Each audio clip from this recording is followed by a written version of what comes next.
udan ngeriwis ing kampungku Kiri Marga.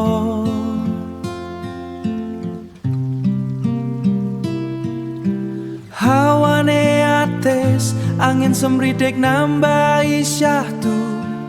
Pos kamling wengi iki kanca pancen sepi, ya mung kopi kang ngancani ing wengi iki.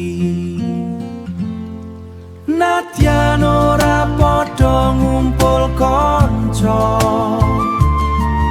nadyan ora padha ngumpul kanca, nanging ati tetep nyawiji tunggal desa dadi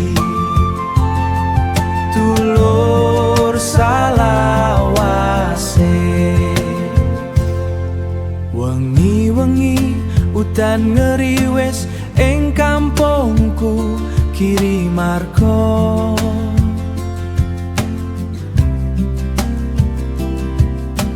Hawane ates, angin semridik nambahi syahdu. Pos kamling wengi iki kanca pancen sepi, ya mung kopi kang ngancani ing wengi adu. Nadyan ora padha ngumpul kanca,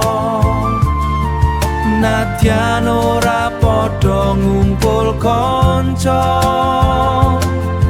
nanging ati tetep nyawiji tunggal desa dadi